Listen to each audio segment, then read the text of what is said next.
Well, I just want to say welcome everybody to the October HUPS meeting. And I know we have quite a few DUPS people. And then we have Steve Anderson, which is joining us. Where do you live? Nashville or somewhere? I'm in Nashville, Tennessee. I'm actually outside of Nashville.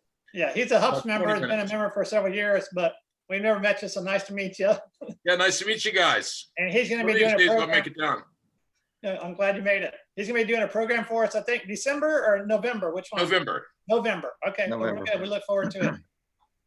I have to ask, I know some people have been on road trips lately, but has anybody been diving lately? Yes. Yes. All right. Where you been, Steve? Down in West Palm. Okay. Twice in the past, in last month. And you're doing shark stuff there or drift diving? Shark stuff. Yeah. Always sharks.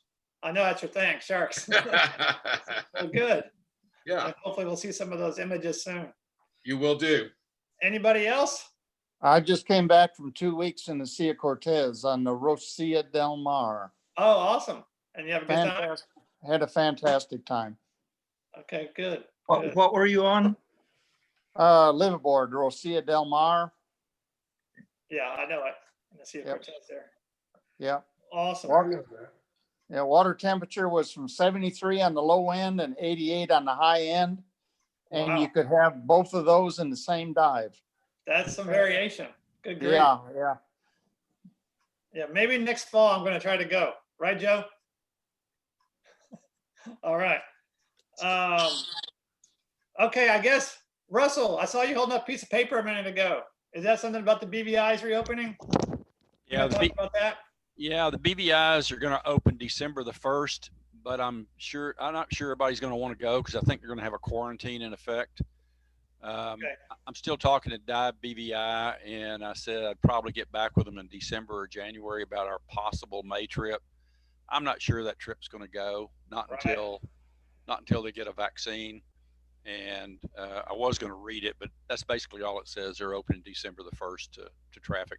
As I'm sure some of you have seen, some of the other islands have opened, but some of them have such a strenuous quarantine. A lot of them are 14 days, some are 5 days. So if you're planning a 1 week trip, I mean, that's really in the toilet. So, and I think Cayman is still, it might have gone to 7 days or 5 days, but it was 14 days before they'd let you out on the island. I think they moved it up a little bit. Still, you can't do a 1 week trip down to Cayman right now without having a quarantine. It's going to be more like a 2 week trip. So, and I think it's going to be the same way in some of the other islands. And some of them don't let people from Texas in right now anyway. So anyway, that's all I've got right now for the BVI trip. A lot of wait and see, I guess. Yeah, it is. All right. I guess speaking of waiting, which we've been doing a long time for HUF, Betsy, you want to talk about HUF and the video contest while you have the mic? Well, just to repeat that the 2020 HUF has now been rescheduled for April 17th and 18th, 2021. Same show we were going to present. We just shifted it over a year at the same theater, 14 pews, and we have scheduled the HUF 2022 for April 2nd and 3rd of 2022 at the Match Theater in Midtown Houston. So that's about all there is to say about that. The video contest for the fall video contest is ongoing right now. We started voting 3 days ago on our Facebook video contest closed group page. The voting is open to all HUPS members. And if you're a HUPS member and you'd like to vote and you're not already signed up on this Facebook page, please contact me and I will get you set up so you can go in and vote. There are 3 films that we're voting on in this contest, and I'd have to say each one of them is very different from the others. You know, they're 3 very distinctly different films, so it's quite interesting, quite imaginative. So everybody please go and vote. You have until the end of October to do that. And how many videos? 3. Oh, is that all? Okay. It's only 3 this time. It'll take you 15 minutes to watch all three, but I encourage everybody to please, if you're going to vote, to please watch all three films in their entirety before you vote. 15 minutes. Thank you. It's a tough one, this one. I honestly don't know what to do. I know, I feel the same way. Well, one of the films has naked pictures at the very end of it. So that would garner some votes right there. So you need to watch all three of them to the end and make sure you get there. You know, I'm not saying naked of what. So you know. Depends on who's naked. All right, well, thanks, guys. I think it was that naked nudie brank. Yeah, there's some nudes, as they say. Nude lungs. It might be fun to have dupes be able to look at them and vote on a separate dupes favorite video, you know, Sure. those videos, and see what dupes comes up with. Oh, Well, then you it'll can start a whole go argument. and look at them. Yeah, you should look at them because anybody can look at them. They're uploaded on our HUPS.org YouTube channel, so anyone can go in and look at them. Just email me and tell me your vote. Hey, maybe we should get a dive club membership for $200. Everybody in a dive club that's not in the Houston area can join, right? $200. Yeah, that's gonna sell well. Yeah. Get back to you on that one. Let's see. Okay, Betsy's done a fine job being the head of HUF and also running the video contest. We appreciate it. Speaking of volunteer positions, we have a couple openings. We're looking for a newsletter editor because Monica's retiring after a number of years. So we're looking for someone to take up the newsletter. And I myself had done that in the past for probably 10 years or something, years back in the day. And I can say it's not super hard job. So if anybody wants to find out more about that, you can talk to me or Monica. If you ever have creative bone in your body, or you like to write or anything like that, maybe right up your alley. We're also looking for a workshop coordinator. Tom is going to be our treasurer again. He was also workshop coordinator this year. And he said if someone else wants to do it, he'd be happy to step down from that role. And for that, all we're looking for is someone to organize a few workshops during the year that are suitable for what our members are looking for as far as learning some new material, be it video related or stills related or a combination of the two. So if you're interested in possibly taking on the role of a workshop coordinator, let me know. Since we're kind of approaching the end of the year, hard to believe because it's kind of been an odd year this year, but we're taking nominations for member of the year. Those need to be sent in writing to me, HUPS president. So if you know someone that you'd like to nominate for member of the year for 2020, send me a little letter of why you would like to recommend that person. We're also are going to be soon taking nominations for board of directors. So if you're interested in being a member of the board, let me know. Or if you're interested in being president, VP, or anything else, let us know. We want to solicit people to become involved and get more out of the club. Frank and Joyce, I think, are somewhere in New Mexico. That's where they are. So Frank sent me a couple of announcements from the TGCC. For you people from out of town may not know, that's the Texas Gulf Coast Council of Dive Clubs. But they had an update on the Flower Garden Sanctuary expansion. And it looks like the alternative adding 14 reefs and 160 square miles is progressing toward the next stage of approval. So that's good news. Also, a little more, they are not going to have a TGCC awards banquet this year due to COVID concerns. So I just wanted to pass that along as well. And that's usually the banquet at which all the local Houston dive clubs hand out their awards for the year. So that will not happen live this year as it has in the past. I think that's all I have. So Dennis, you're up. Okay, I'm reading off of Monica's really neat booze letter here. The booze letter. Of course, October is going to be tonight. That's challenges and solutions for underwater video using natural lighting. And Craig's here to give that. And then in November, we've got Stephen Anderson and we got Betsy Beasley are stepping up.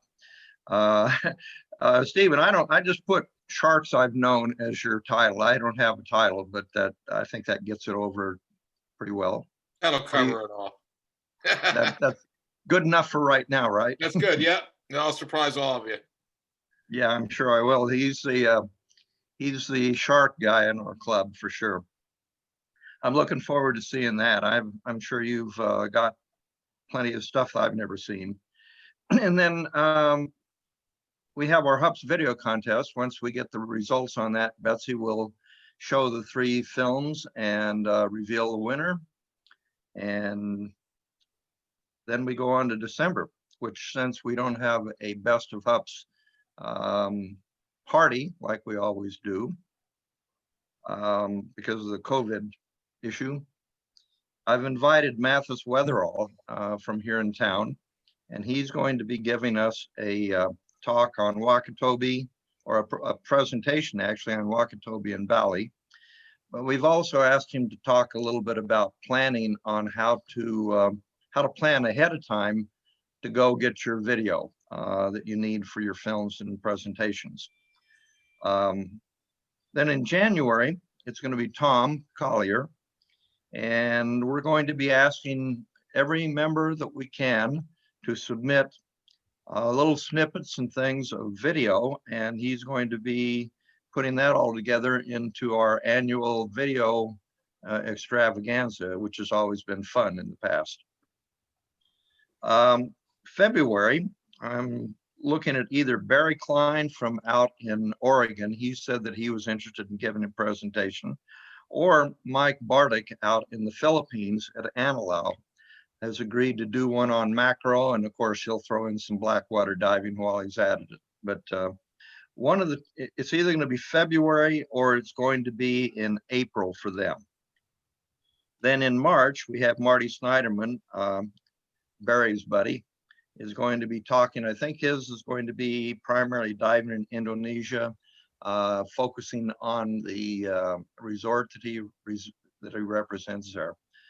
He hasn't given me a title yet, but it was really good to talk to him. And Barry, I appreciate you getting him in touch with me. We don't know if we're going to do that photo contest or not, but it's on the books to talk about some more. Well, good. By the way, that's the Philippines, not Indonesia. Did I say Indonesia? Yes, Yeah. Oh, you're right. I should have been Philippines. You're right. Okay, well, I'll correct that. In May, Betsy is going to be giving the presentation on all the Houston Underwater Film Festival, the winners, and that'll take up the entire show. So that's what we have coming up in the next 2, 3, 7 months or so. Looks like we're doing pretty good moving out. I'm always looking for new and interesting presentations.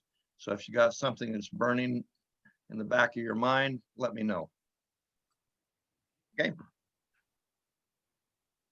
One thing, while you're naming off all the programs, it reminded me, we probably should put a little reminder out there that the December meeting will include the Best of HUPS photo contest, which is basically we take the first place winners from all the monthly contests throughout the year, and their audience voted for the winners.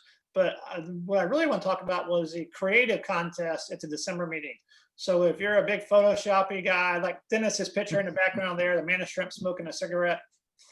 So it's a creative contest. If you have some funny pictures or creative pictures or composites where you put different images all together to make one, this is a contest that you can enter those images in. So if you have something like that, or you want to work on something like that, now's a good time to do so. Again, that's for the December meeting, for the creative contest at the December meeting. That's it. Back to Dennis. Okay, are we ready for our program? I don't have anything else to talk about except for that I mentioned just a minute ago that we have been sort of kicking around doing an international or national or Texas area photo contest that would be open to anybody within the realm of where we're going. But right now it's just in the talking stage. And I've had some input from Marty Snyderman, Barry Gumbalow's talked a little bit to me. And also I've been talking with Bert Jones. He's going to get back with me, hopefully, with some more ideas on things. But if it does happen, it happens. I hope it does. So what I'm going to do now is I'm going to introduce our presentation, and it's going to be Craig Beasley, and his title, and I'll have to read it here, Challenges and Solutions for Underwater Video Using Natural Lighting. And that's something that I really need to know a little bit more about, since I've not been too successful with that. Martin, if you would run the introduction to Craig, please.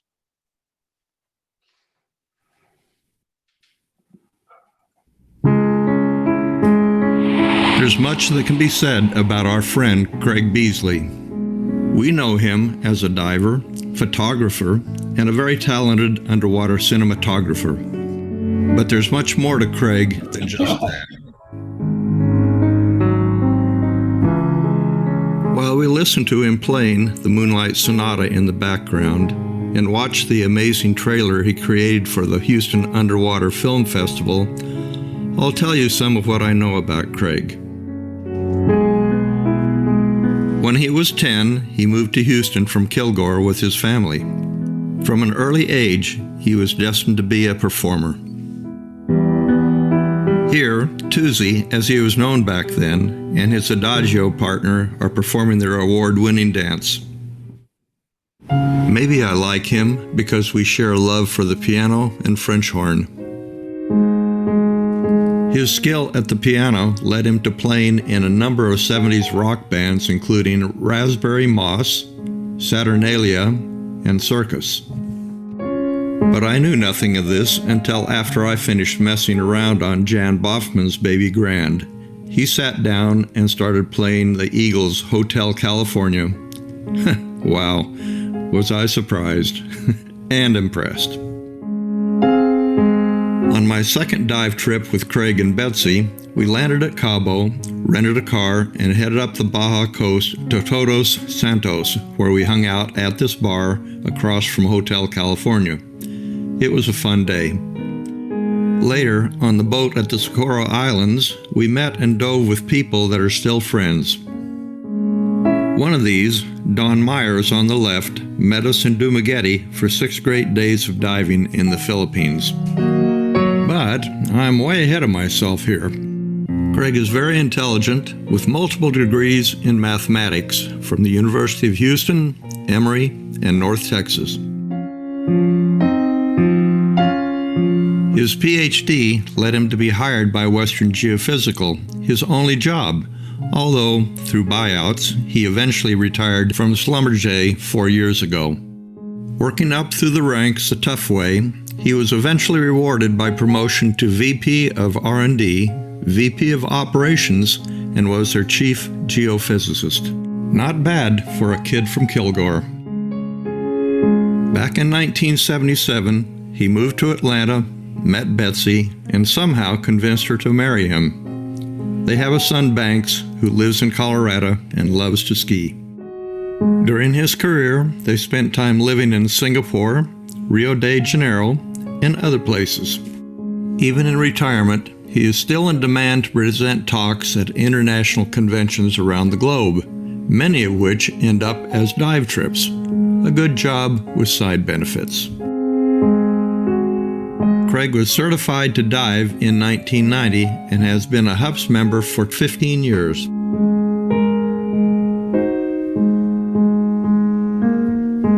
For several years, Craig has been entering and winning in our HUPS photo contest.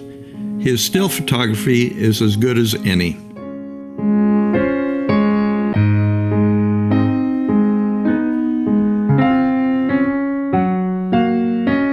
However, his largest contribution to HUPS is in the area of videography. He and Betsy have been entering and winning in our video contest for several years.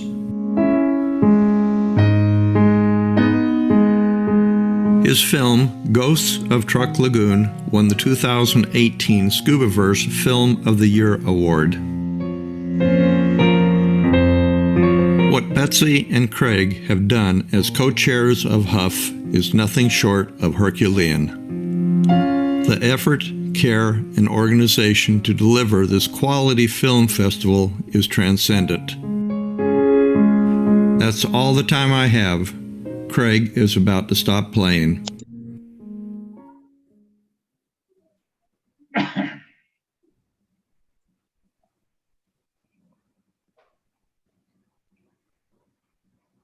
That was fun. Okay, that Speedo was definitely, photoshopped in there. I just want to say that, At that time, you were really wearing a Jansen, right? I went a lot of places stealing stuff for this. Well, I don't know where you got that one. It must have been posted in the ladies' room somewhere. I'm not sure. It's on your Facebook page. Okay, well, I guess I should go ahead and share my screen then, and let's see if this works. Oh, hey, Martin, it's grayed out again about screen sharing for video clip, optimized for. You have to start the video and then share it. I think we went through that before, and that wasn't it. It didn't work. No, it's the way you start the thing up. I think you have to enable that. Well, I'll try and we'll see what happens. Okay. Otherwise, Martin can play it too. Well, no, I didn't send him the He stuff. didn't send it to me. Oh, that's right. Wrong one. Right. Okay.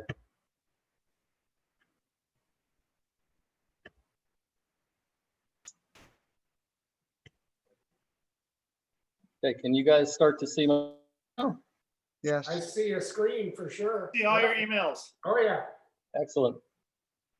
Okay, well, so you've seen the title. It's maybe a little bit of a optimistic title in that I'm not so much sure about the solutions I'm going to be giving today, but mainly I'm going to talk about a field test that I did on several of the last dive trips, trying to seriously shoot with some red filters. And so, probably everybody on the planet knows this stuff except for me. So please bear with me. I thought I would just start out at a very simple level and just start talking about light underwater and some of the things that the physics do to us to confound our video. So it all starts at the surface, of course. Number one, you've got to have good sunlight coming in if you're going to shoot an ambient light. And a lot of times you don't have that. But even when you do, we've all seen the surface effects. So when you get these long wavelength, nice ripples on the surface, it has a very pleasing effect. It gives you the light rays that we all like to try to capture. And it can put a nice geometric pattern on the sand as well. But that's very tricky because as soon as the waves get a little bit more higher frequency and more choppy, it all doesn't work anymore. It begins to diffuse and create veiling light, and I'll talk some more about that in a little bit. But one of the main things is, of course, a lot of the light gets reflected back away from the water. In fact, only a very small cone of it, called the Snell cone, actually goes underwater. And once the light gets underwater, a lot of other stuff happens to it. So we've all heard this this fact that the reds disappear with depth, and that's basically true. But it's more complicated than that. And I know you've seen pictures like this, but basically it disappears as a function of the path length that the light traverses. And I'll show you kind of a scary curve in just a minute, but here's a simple cartoon. We'll show it in more detail. But when you take a picture of a fish, say, he's being illuminated by surface light. So light comes along path A and then goes to path B to the camera. And then if you've also got a light that you're using to illuminate him, it also goes from your light, and all of those ray paths are attenuating the reds and oranges and yellows faster than they're attenuating the blues and greens. So all of the light waves get attenuated by the water. It just happens faster for the lower frequency ones. Now,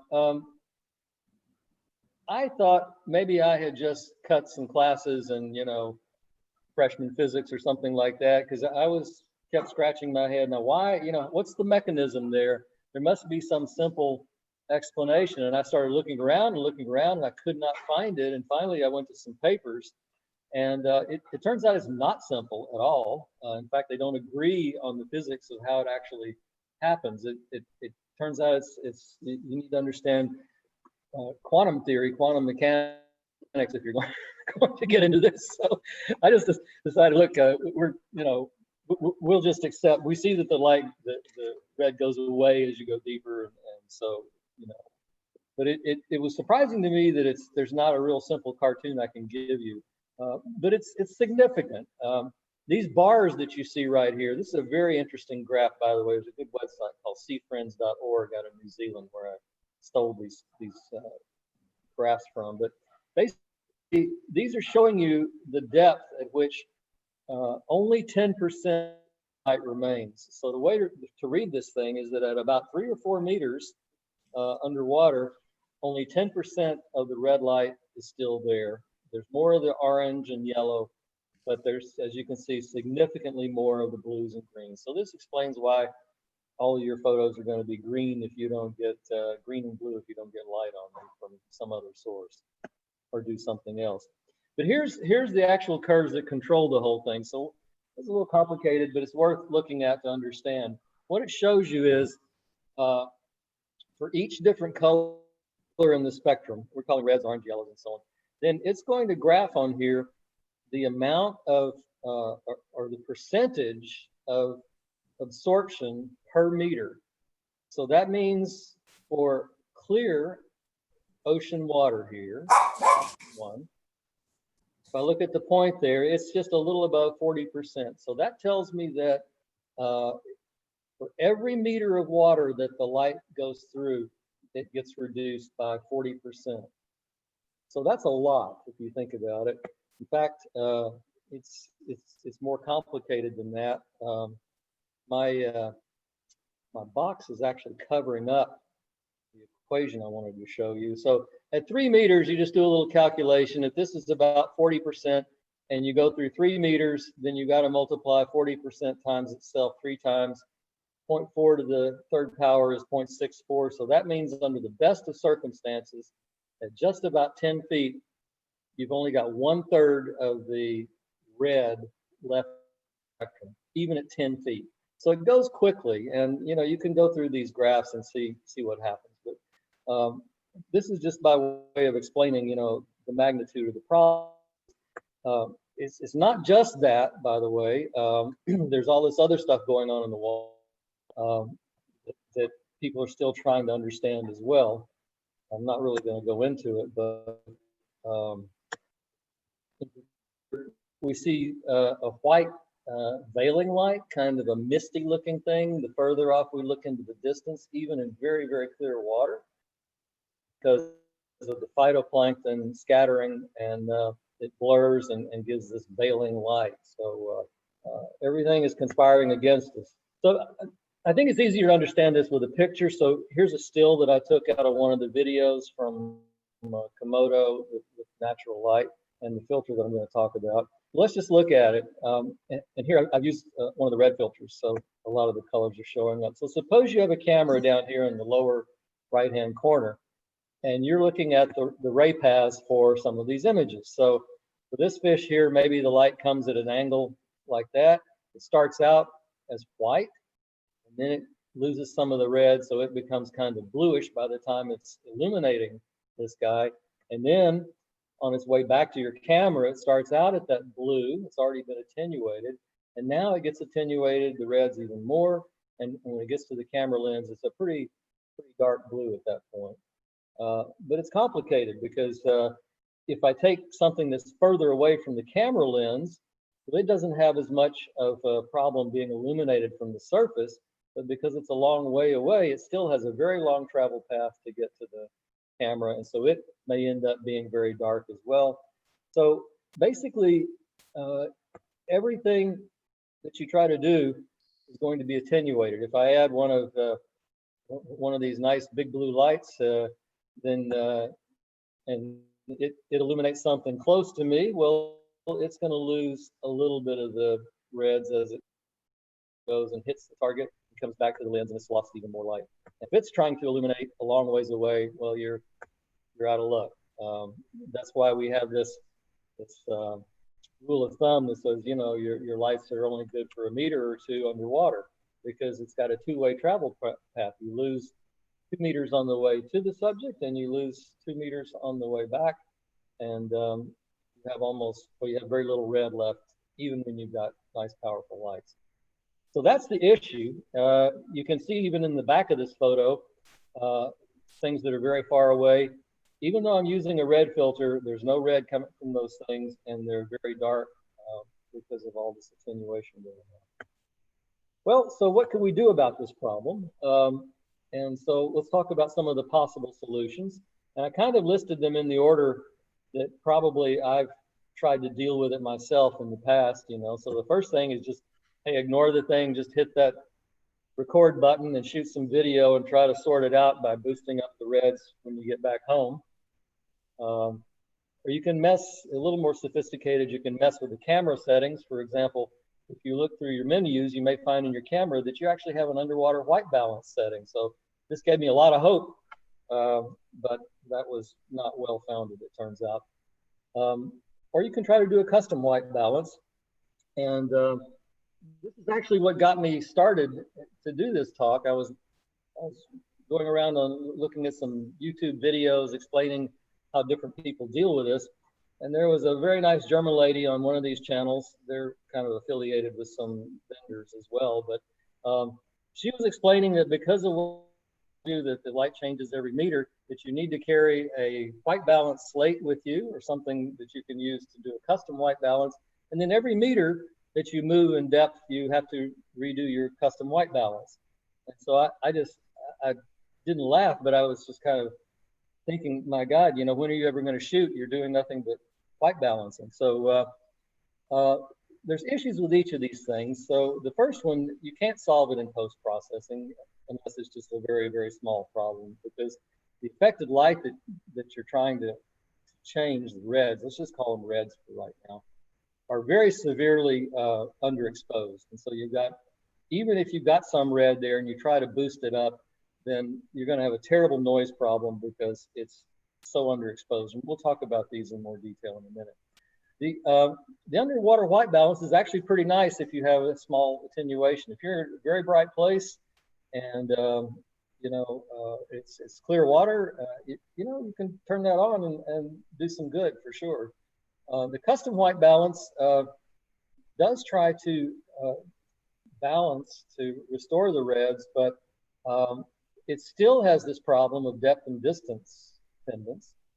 And I'll talk a little bit more about this too. The real problem with that is that the white balance is applied after you've digitized the data, after you've digitized the reds. So you've already done the damage by digitizing, and there's really no way to undo that. So there's things that ameliorate it, but all of these have very limited effectiveness, and I never found them to be a totally satisfactory solution. And so, well, what if money is no object, and you're Michelle Hall or something, and you want a 14-bit red camera, shoots in RAW, and well, if you had that and you shot with ETTR, which is, we talked about it a little bit last time, but exposed to the right, which means you intentionally overexpose the image to the point almost of clipping the highs, then that would effectively bring up the reds and you might be able to recover them. But man, is that expensive way to take pictures of fish. And even if you did it, you still have this problem that's variable. And I'm going to say that if you had this 14-bit red camera or Blackmagic design camera, that would still be even better with a red filter. So let's just see why. Let's take a closer look at white balance, because this one is one that I think is maybe really kind of a black box. But white balance is, well, you can tell what it does if you look at You shoot stills and you shoot in raw. Well, white balance is applied independently at the end on a raw image, and you can set however you like. And it's exactly equivalent to what you would get if you set the white balance in the camera itself. Be careful, I'm talking about raw images here. That is not true if you're looking at JPEGs. And so the problem that you have in underwater photography is that the exposure is going to be dominated by the greens and the blues because they haven't been attenuated. So when you look at your exposure meter, you're exposing for the greens and the blues. And the reds, like we said, are severely underexposed, 3, 4, 5, 6 f-stops, whatever it is. It's at least 3 probably if you're down at 10 meters or so, even in very clear water. So we all know what happens if you underexpose that much and you try to bring it up.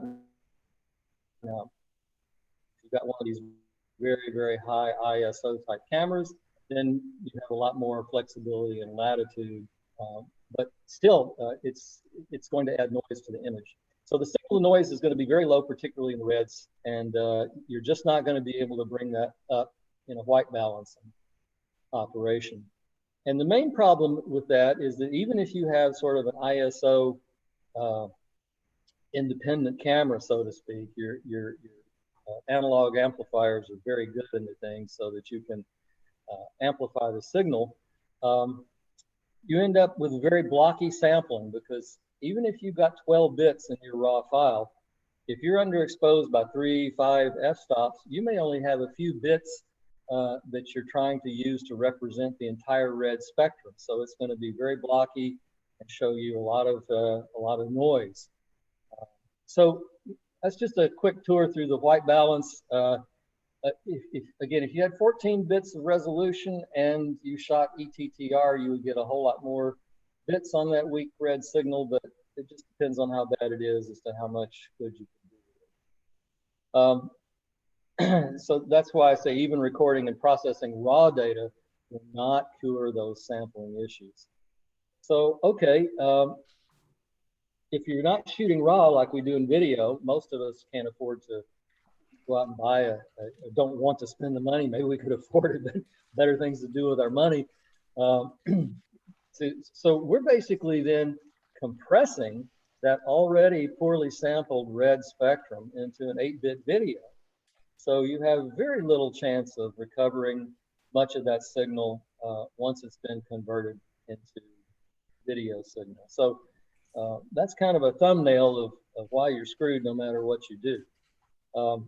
So what kind of solutions are there out there in the industry? Well, I'll tell you why red filters are a good idea and why they may work for you. But here's just a little sampling I took. So, you know, you can buy them for GoPros and all kinds of cameras. I think this is maybe what turned me off initially about trying to do red filters is I thought they were kind of like, oh, those are for compact cameras or something like that. And then I found out, you know, guys like Alex Mustard are using them. So I figured maybe I should take a look at it. But they've gotten very sophisticated. So again, going back to this video that I was talking about, here they have 3 basic ones. This is called a snorkel. It says 0 to 20 feet. Here's a red filter, 20 to 90 feet. I think that's pretty optimistic. Magenta filter is for green water, so the same kind of idea. If you go to Keldan, for example, they have very high quality filters, and they offer 2 or 3 of them that you're supposed to take along. And one of them is for shallow water, one of them is for deeper water. There's some problems with those, though. So they also make these gels that you can buy in a pack, and you actually can cut them out and put them on the back of your lens so that it mounts right up next to the camera. Here's another curious thing they're talking about using now for correcting things. And to me, it seems really curious. This is a filter that's designed to take a perfectly good video light, which has lots of red in it. That's what you bought it for. But you put this ambient filter on there to take the reds out so that the light that you get from the light looks like the ambient light without reds in it. Well, why would you do that? Well, the problem is if you're trying to shoot a close-up, you need more light on the thing, but then you're going to have a totally different spectrum on that that subject you're lighting from the background, which is only lit by ambient. So their solution is to just make it all look the same. You know, I'm not sure how happy I would be with that, but that's what a lot of people are doing now, and they recommend it. We're going to look at this one here, the variable filter by Enon, and I'll show you some more about it. But first of all, let's talk about it. Shooting with red, well, let me go back here.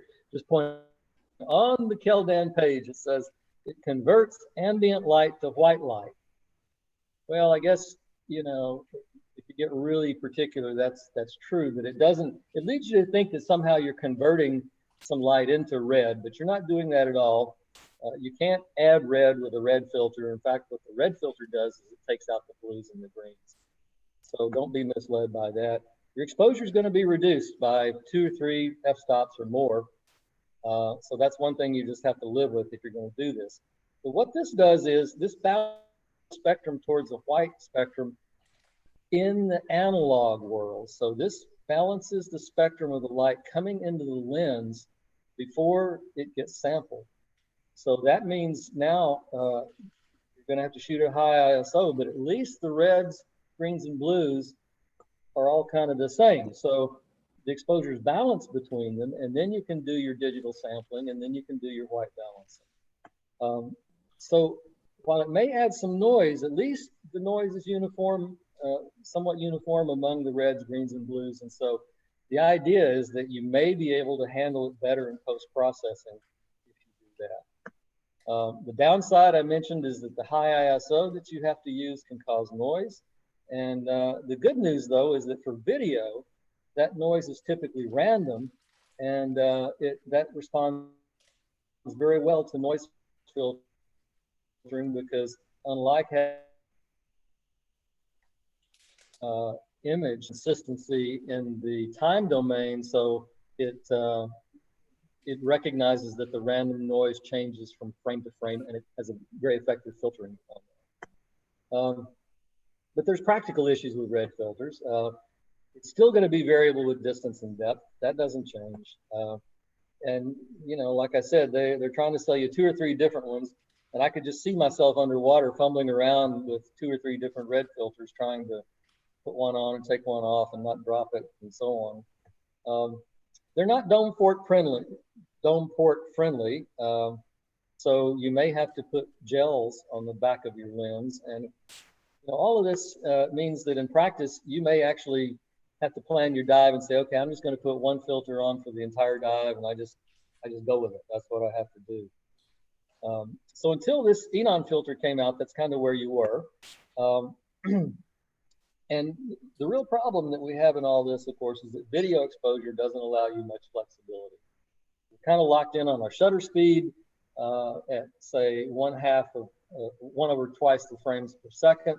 So if you're shooting at 30 frames a second, that means you're kind of locked into a 1/60th of a second shutter speed. So you can't even shoot with a shutter speed to try to get more light in to help you out. So the exposure at the end of the day and all of this stuff is going to be controlled mainly by ISO.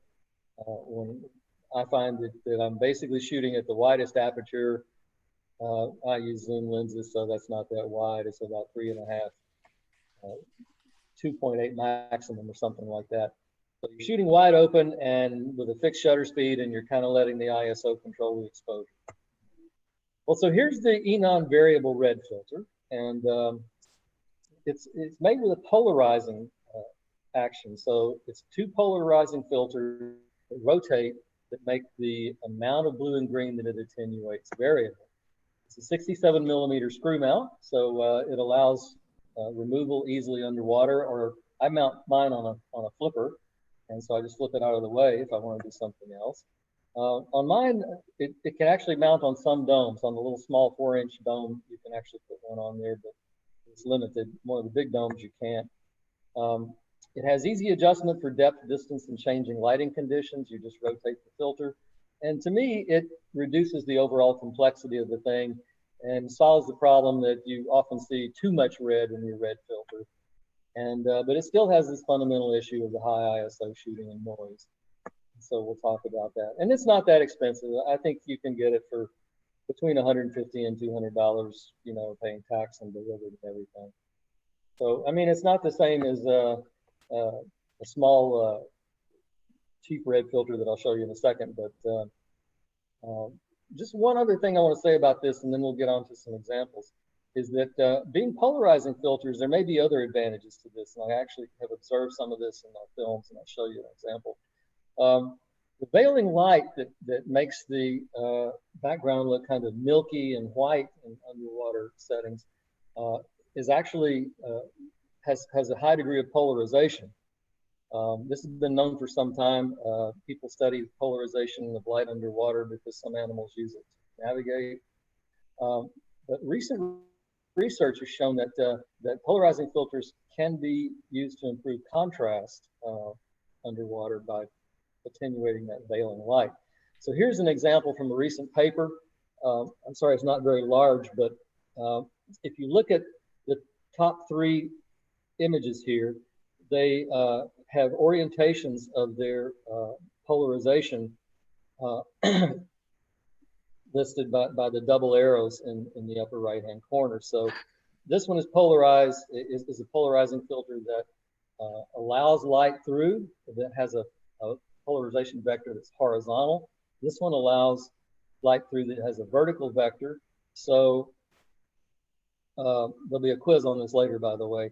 So this one, the up and down arrow, is going to attenuate light that's polarized in the horizontal direction. It turns out that that veiling light is mainly polarized in the horizontal direction. So if you compare these two, you can see a lot more contrast in these 3 images. In this one on the right. And this just verifies that you can actually take these samples and determine the polarization, and that's what it's showing you down here. Now, what's interesting, though, this is the last bit of research I'll talk about. There's been some pretty cool stuff that we're doing now to take these two polarized filtered images and invert them to remove the scattering effect. And so you see on the right-hand side here what they've done to restore the color and contrast just from these 2 images on the left. So that's pretty cool.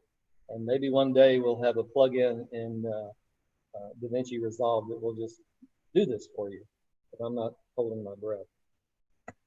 Okay, well, the field tests, a quick word. They were done in the Bahamas and Little Cayman. In the Bahamas, I had a single cheap little red filter.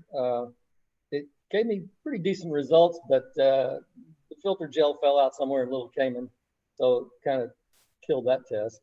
But luckily, I bought 2 of them. They were so cheap. Betsy had one that she wasn't using, so I kept using that. In Kalamaya and Komodo in Indonesia, I took the Enon and one of the cheap ones as well to compare them. I shot with my 1836 zoom and my 2884. Those are 35 millimeter equivalents. It was on my EM1. I shot them with flat and with dome ports. I used auto exposure program. White balance should be daylight, not auto white balance. And I'll show you what happens if you don't do that. Strobes and video lights, I had them along because, you know, there was some stuff I wanted to shoot with lights. I also carried a diopter and a VC pocket to swap underwater for macro. And just one issue with this Enon filter is bubbles. And so now let me get out of that. And before I go on, I'll show you what I'm talking about. Here's a little cheap filter I was talking about, made by somebody in China. And I just checked on eBay. They are cheap, man. You can buy one from China for $3.88 plus $5 shipping or $8 shipping or something like that. But of course, like I said, the filter element may fall out on you. The Enon is a different beast, and so I'm going to hold it up here, and so maybe you can see now. That one is rotated where it doesn't do any filtering, so it just has. Craig, we're not seeing what I think you're seeing on screen for some reason. I'm seeing your mail outlook bar. You need to stop sharing. Okay, so you don't see the little strip that shows everybody's picture on it. Yes, You don't see this. Yes, we see it in the small pictures on the right. Right. That's where you should be looking. Okay. So you can see right through it. It looks a little bit gray like a polarizing filter would. Now, if I rotate it, you should see more and more red coming in, but I need to hold it up there. Now you can see the red. Anyway, as you rotate it more, it filters out more and more of the blues. And that's what you want it to do. So now I'm going to just show you clips. Some of them are instructive, and some of them have nice images, and some don't. So let's just start out here. First thing is, this is a powerful thing, but you got to remember to put the damn thing on, okay? So that's the first thing you want to try to do, is keep your equipment straight underwater. And I mentioned about not using automatic white balance. And so here's an example of where I had forgotten to do that. I'm using an automated white balance. And because of the ripples, you can see red streaks coming through the image occasionally, where the white balance is changing depending on light is coming through. And because I've got the red filter on, at one point it thinks it needs more red, so it bumps it up, and then whoops, there's more light, so it should bump it down, but it doesn't happen quick enough. So now, one of the reasons I like shooting with the red filter is that it allows you to react very quickly. Very simple operation. Put it on there, get it set up, auto exposure. So all you really have to think about is pushing the record button. And so it really helps you when the action gets kind of fast. So I don't think I would have gotten this if I was messing around with exposing, you know, changing the exposure and messing around with various things on the camera. Just set up, no think, hit the button and record.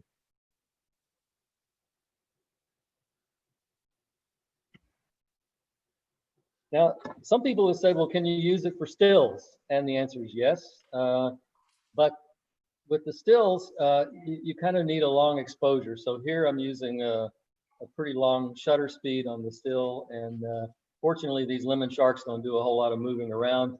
And so I quite like, in fact, I like the color tones on this better than anything I was achieving with these guys with the flash, to be honest with you. When I did the flash, the sand in the front came out pink, and his tail was underexposed, and there's a whole bunch of backscatter.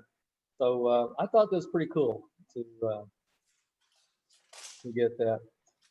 Now, another problem I talked about is the distance problem. So how things change in the distance. And I think this little clip shows that pretty well. So this is well exposed for the coral here. And but you'll see it, and of course this fish pokes his head out. He's exposed, but look over to the side here. There's a bunch of, you know, stuff that's not exposed well on the side of the coral. Down here in the sand, it's all green and aqua looking, and so you know that's one of the things that you know, even the red filter is not going to solve for you. And here's another example of that, this little fireworm. He's pretty well exposed. But if you look a little bit deeper in the picture, you know, the colors go kind of haywire. And they're not that far away. They're a foot or two away. So they're getting some light from my lights here. But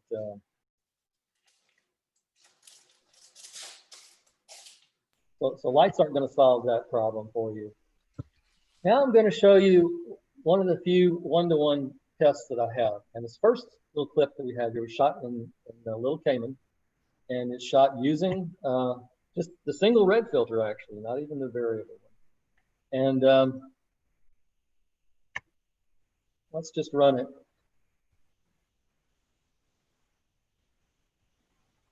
So basically, I just let the camera do auto exposure on this. So no having to balance what the background is illuminated with the foreground and so on. And then I came back and I shot basically the same scene. It's not exactly, I wasn't on a tripod, but I shot it trying to balance for the background in the exposure, but also using my lights. And you can see the lights are in there because you can see them reflecting off of the fish here. So let's look at this one.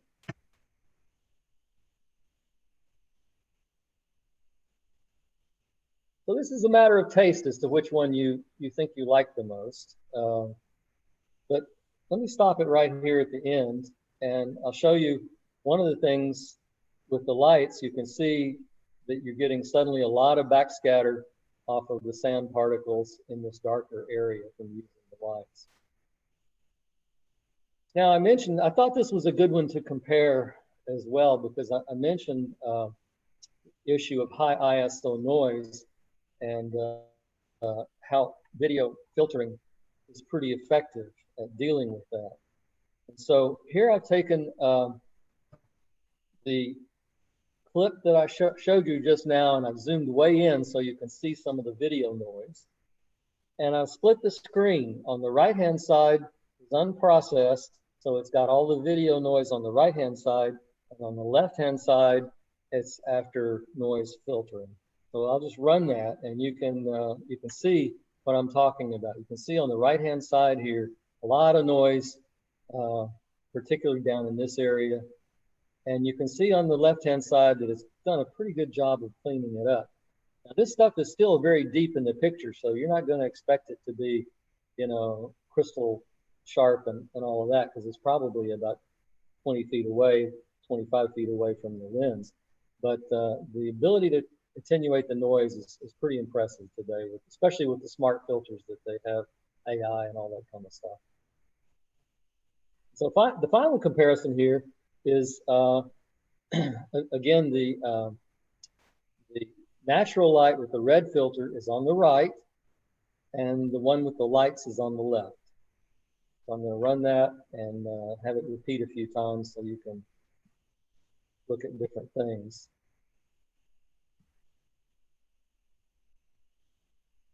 And one of the things I'll point out for you, just in case you're saying, well, they look pretty much the same. If you look on the right-hand side, look at the yellow in the tails on these fish. It's a really nice, robust yellow. If you look on the left where I don't have the red filter, and they're pretty far back there away from the lights, they've got a greenish tinge to them. So that's one of the things I noticed. You see a guy go by here that's got a lot of red in his tail, so you can see that as well.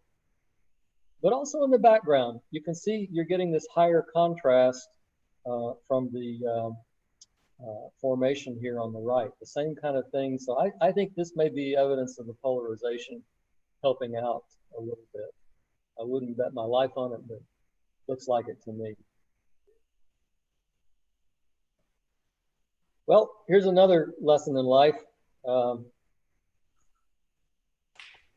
got so enthralled with these guys doing their little dance here and all this kind of stuff. This is so cute and all that. It's like, oh, but how about you put the filter on?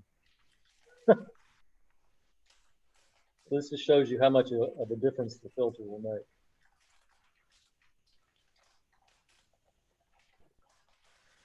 Well, and it's not just that, but there's the opposite problem. If you've been shooting with the red filter on and you leave it on and you turn the lights on, that can be even worse. So remember to take the filter off if you're going to put the lights on. There you go. That's what happens when you shoot the same thing just using the lights and not the red filter. So you don't want to make those mistakes. Well, those are some hard lessons learned and some ugly images, but I wanted to show you some good images at the end so that you maybe have a little enthusiasm for this. This is taken in Indonesia and actually quite murky water. So I was kind of surprised at the amount of color and contrast that I was able to get out of that clip.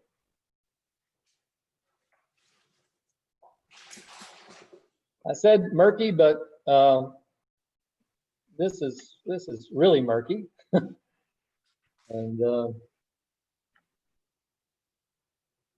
but again, shot using the red filter.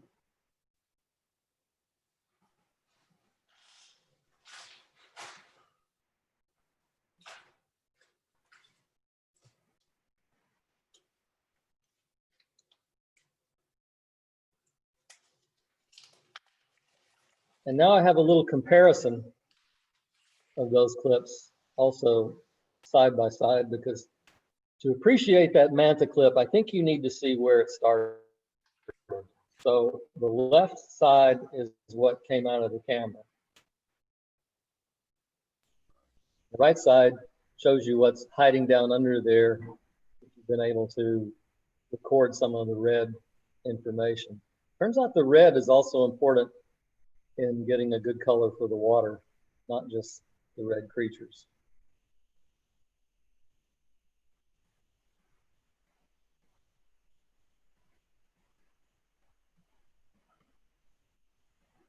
So one last comparison. This one, again, I forgot to put the red filter on. And so I did the best I could in processing this one to try to bring out as much color. And this is a fascinating fish. I'd never seen this guy before, by the way. He's huge. But if you look in the upper left-hand corner here, where you see some of the ocean starting to show through, again, you can see that is almost completely wiped out in the haze. And I'll show you in a minute when I put the red filter on.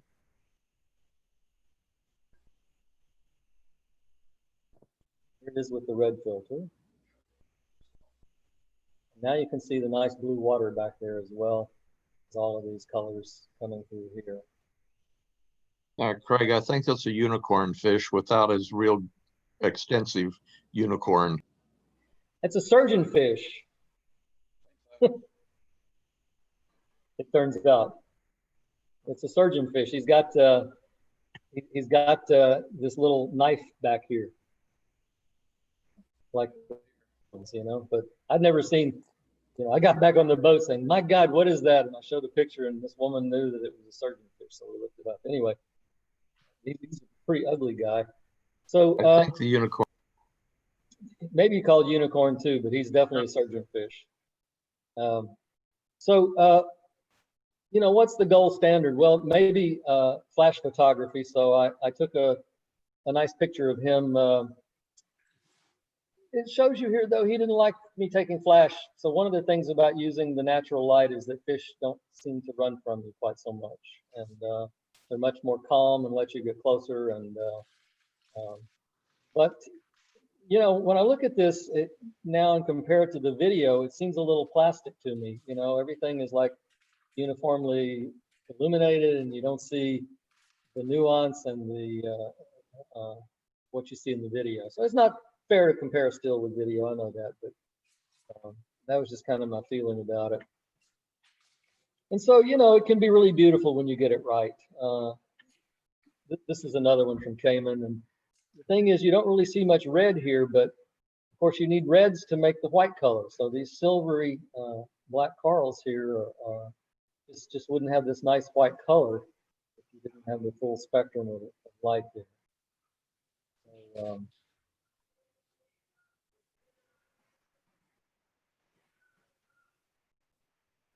and finally, a couple of what I think are really pretty clips. Again, these are from Komodo.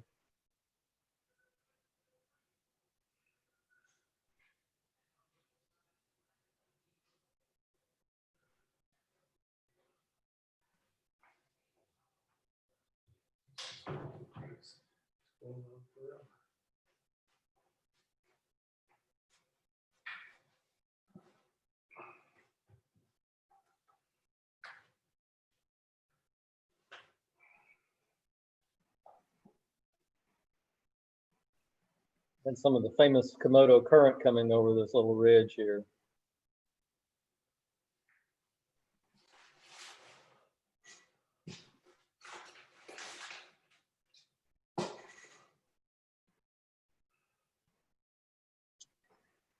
And that, my friends, is it. So I'll be happy to answer any questions or whatever you like. So in summary, what are your suggestions for video shooters trying to get good natural light images? Well, I think if you've got a fair amount of light, then I think the red filter is a pretty good thing to do. And the nice thing about the the variable one is you can just dial it in. You put it on there, you look through the camera, you turn it until it looks pretty good. You don't try to get too fancy with it. Like, I mean, I guess you could do a custom white balance with the red filter on, but I'm kind of cynical about that. I think I'm going to have to be doing post-processing anyway. So, you know, I think get in the ballpark where you avoid the sampling issues. No, I mean, the best thing to do would be to go out and find the highest ISO camera you can possibly find and afford and get it in a housing, and then use a red filter and shoot in RAW, and you know, that would be the best solution. But that's for National Geographic guys. You know, it's like I said, I want to be able to shoot whatever I run across. So I want to be able to flip that filter off. If I want to shoot with lights, I want to be able to put a macro on. I want to have my strobes and lights, you know, so I can shoot some stills if I want to. So to me, it's just what works for you, and that's why I thought I'd tell you guys about this. It's only a couple of $100, and I don't get any commission of it. By the way, I told you I'd show you about the thing. Actually, here's one of the things that's interesting. It comes apart. So one of the things you have to watch out for, like all, you know, things that trap water and bubbles underneath the ocean, is bubbles can get trapped between these two pieces. And unlike your port where you can just maybe flick them off, this one, they're actually trapped between the two pieces of the filter. So Enon has made a little snap thing that clicks on, and you got it in one piece, and you can rotate it to change the redness of it. And then if you get bubbles in there, you just unclick it, pull it out, and clean the bubbles off and put it back together. Which is not all that easy to do underwater, but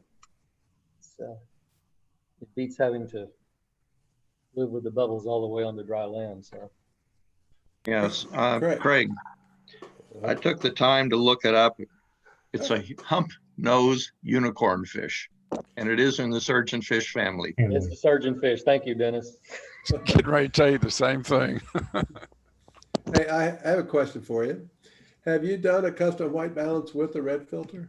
I have not, Tom.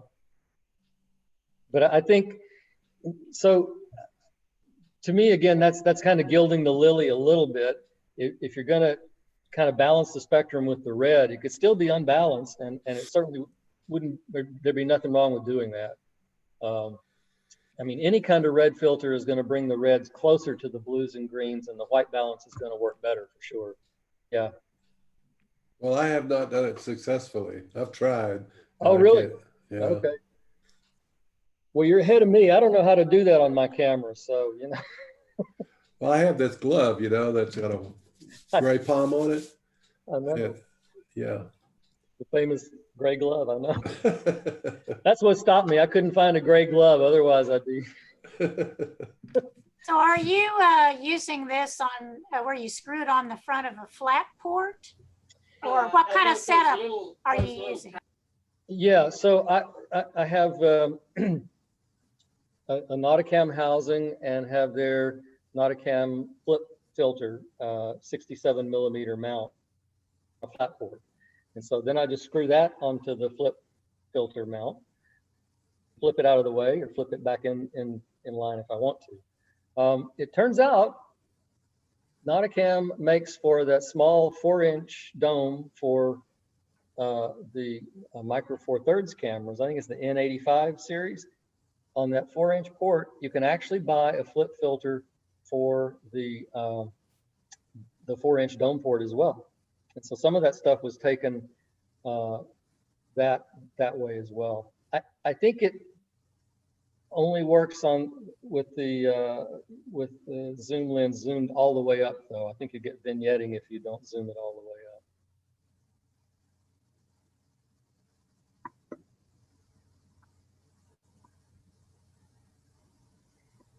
I can tell you that using white sand at 60 feet and trying to do custom white balance with the same camera that you have, the Olympus EM1, Mark II, it doesn't work real well. Hmm. Yeah, it's probably because the sand is not really anywhere near white. It's, you know. One of the things that people say is paint a white square on your fin.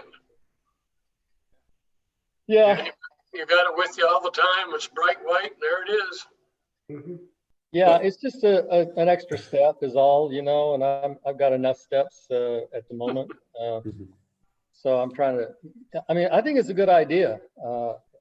But maybe that'll be my next experiment to figure out how Yeah, to do that puts it just about the right distance away. And yeah, that's pretty good. That's what the woman on this YouTube thing was saying. Every meter in depth, you know, rebalance, and so you know, maybe that works for her. I'm like you. I think you spend more time rebalancing the white balance than you would taking the pictures.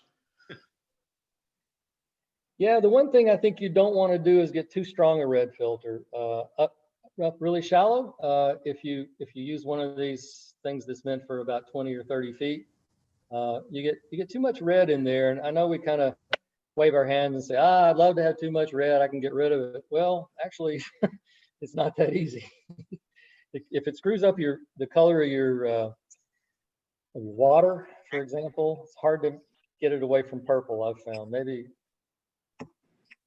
Maybe a whiz at Photoshop could do it, but I don't pretend to be that. So.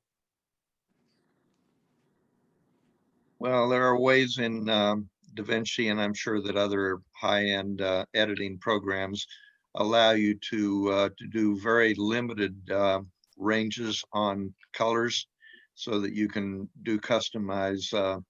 I've done it before and it works, but you work your butt off doing it. Choose it as a qualifier, and yeah, if you're lucky enough that it fits in a qualifier, and then you can do it. But you know, I find it creeping in the corners, and it changes with the light rays, and you know, it's a real bear if you get too much red in there. Craig, I have a question for you. You briefly hit on using polarizers underwater. Have you actually done that? Well, I went through it kind of fast, but this filter actually achieves the variability with polarizers. So they've got a polarizer built in there, and I haven't looked at, I can't find a technical description of it, but obviously they put it where they have polarizers that work on just the blue and the green part of the spectrum. So when you turn this thing, it's just like a polarizing filter, you know, on the surface, but it's the two things are attenuating blue and green more and more. So you see heavier and heavier red when you turn it. Maybe you can see that now. It's a really heavy red now. And if I turn it back, it turns more neutral color. Well, what piqued my interest was shooting whales and mantas with available light where you get this glow around them. And I'm wondering if that would cut out that glow that is around them. And that's an interesting question, because, you know, I don't know if you saw, but that manta that I filmed has the glow around his, I forgot what you call the manta's mouth thing there. Cephalic fin. Cephalic fin, thank you. I knew that, but and I don't think so. I think that's a different beast, because I've seen that. That's a question I still have about this. I didn't subject you guys to all the stuff I shot with it, believe it or not.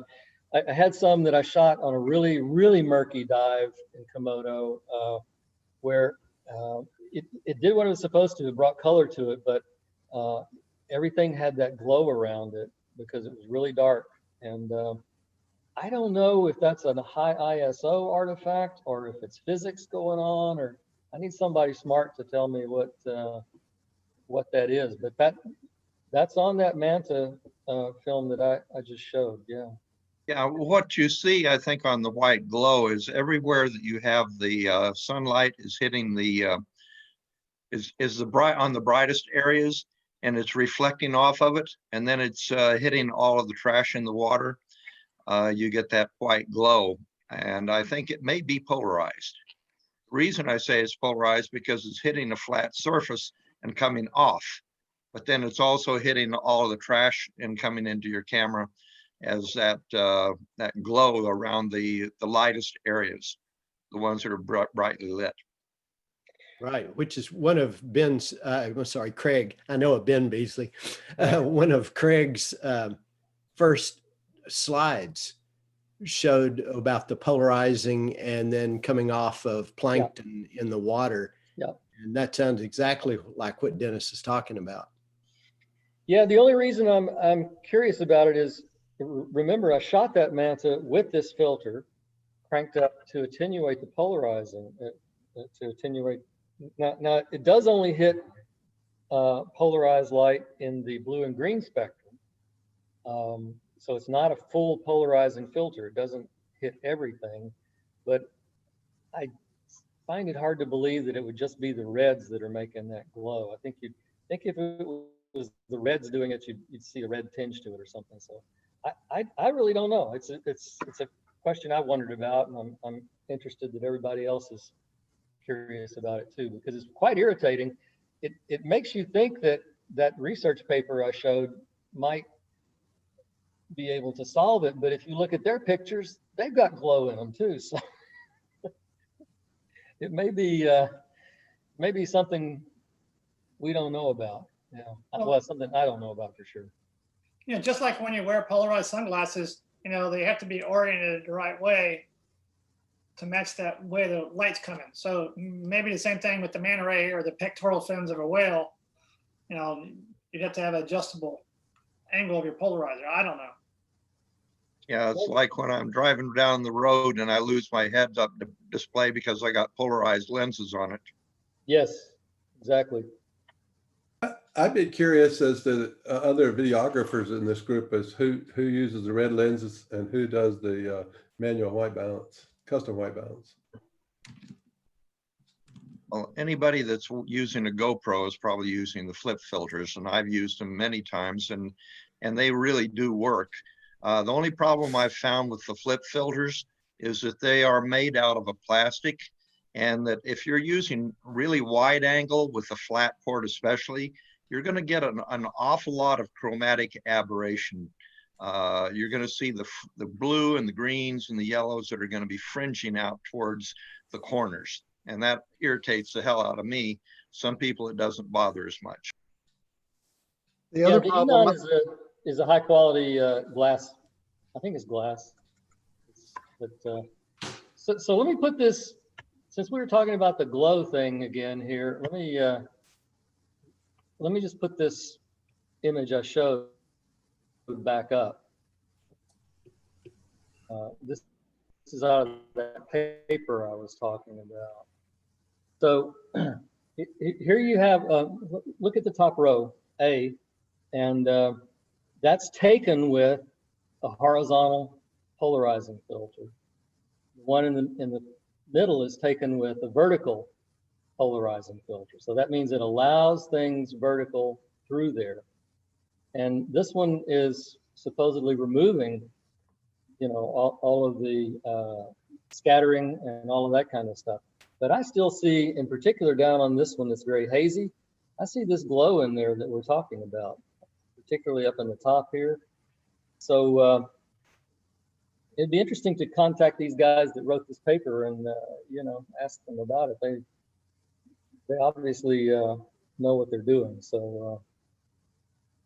Well, that glow would have only shown up really effectively if you had something that was almost white in the area or very brightly lit. On the top one, on the far right, you can see that it is an area that's brightly lit right over there. And I don't see any flare there. That's what I'm not seeing. Well, that's close to the camera lens too, and you don't see this stuff until it gets further away. So, you know, I don't know. I've seen it close up. It depends on how much trash you have in the water, at least on still photographs.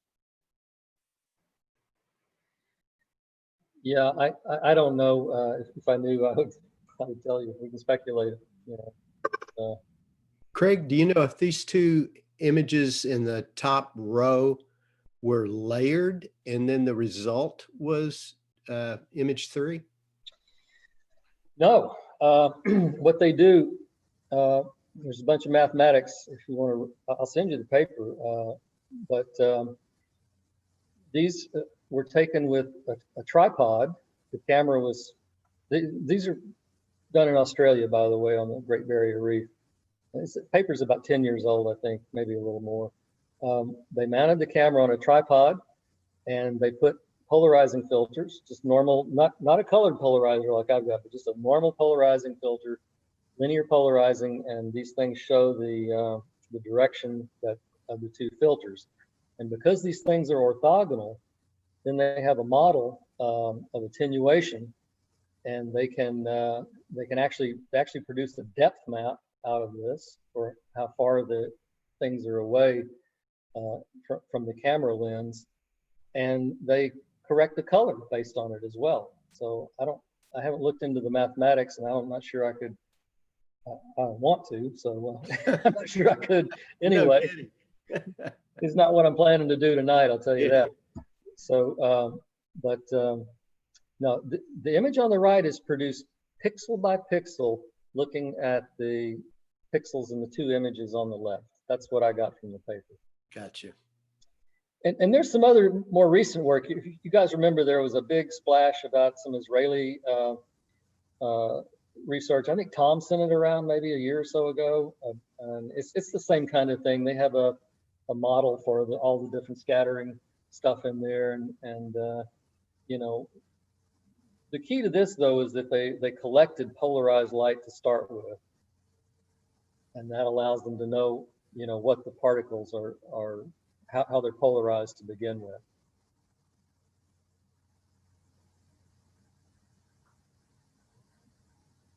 Okay. Any more questions for Craig right now before we go on to the photo contest? Since it came up, let me run that film one more time that has the glow in it, just so everybody knows what we're talking about here, in case they haven't observed this. And I think what you'll see is that until I process the thing, you won't see the glow from. So you see the glow there. And now he's going to turn. I guess you see it glowing a little bit. Yeah. Both of them are there. Yeah. It's interesting.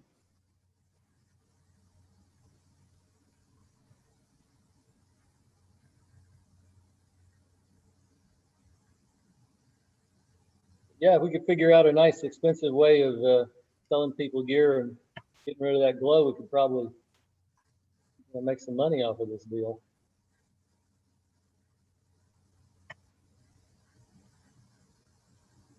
Okay. Any more questions? One second. Tom never really got his question answered earlier. Oh. Who out there shoots video? To some extent. All right. How many of y'all do manual white balance with a red filter? Okay. I have. Was it? All right. I saw several people said yes. And how about you, Paul? That was a no? No, to me, not with a red filter. It's an either or question for me. Oh, okay. Okay. Yeah, same here. Okay. So what do you do, manual Paul? white balance without a red filter.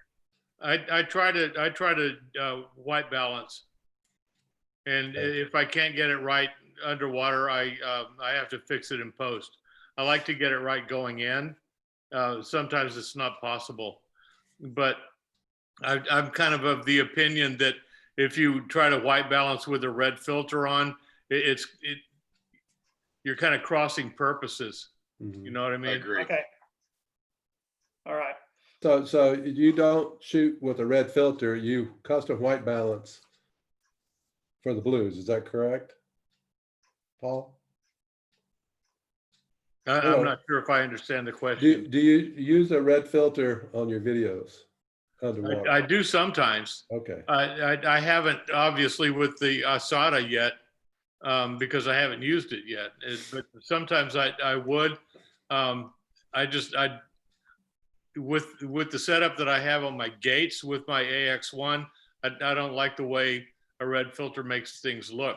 Plus, as was mentioned earlier by Craig, it knocks it down a good 3 stops. And sometimes I don't have that much. I like to light things.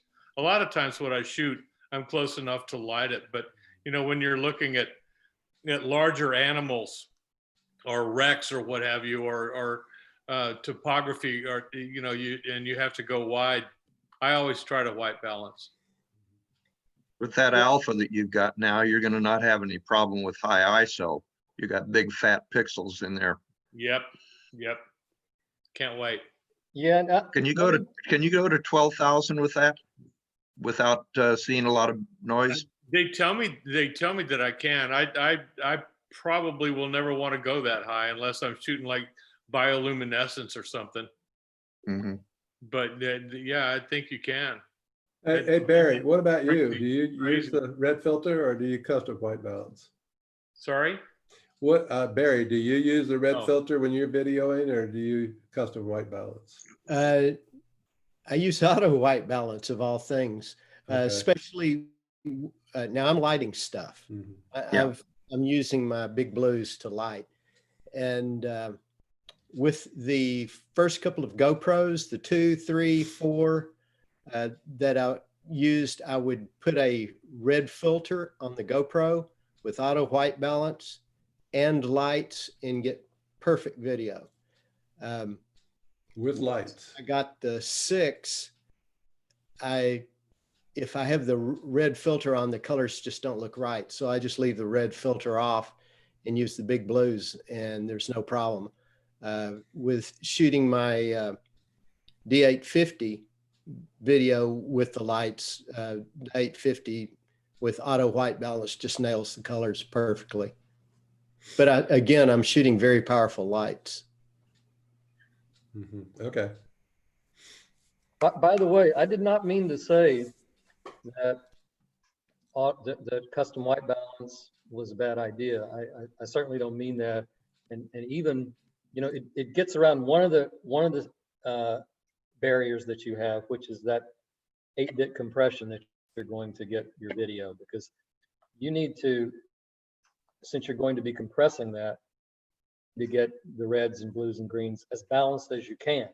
It doesn't solve all the problems that I talked about, but you're certainly going to be better off if you don't compress the stuff with it really suppressed to begin with. So I think it's a good idea, but I think, yeah, I'm gonna just say I think you should do custom white balance with your red filter, because what you're trying to do is get a balanced spectrum in the analog world going into the camera.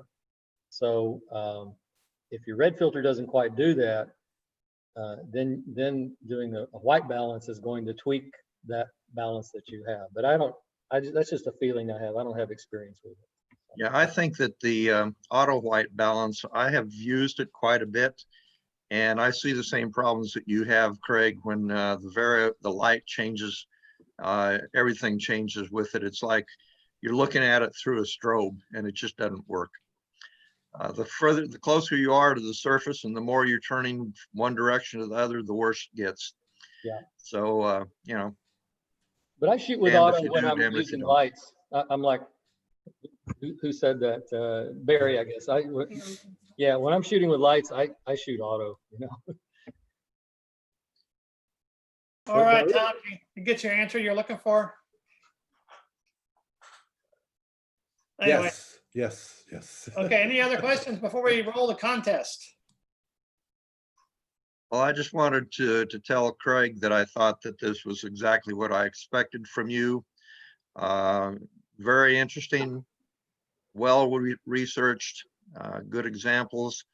The answer, there's still a lot of things that need to be answered, a lot of questions still, but this helps an awful lot. And thank you very much for the work that you put into it. Thanks for asking me. I appreciate it. Yeah, thanks, Craig. Thanks, Craig. Thank you. All right, so now we're ready for Martin. Okay. All right, let our contest roll. How much hair I've got here.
right, good job, everybody. Congrats to the I just- winners, and thanks, Martin, for putting that together.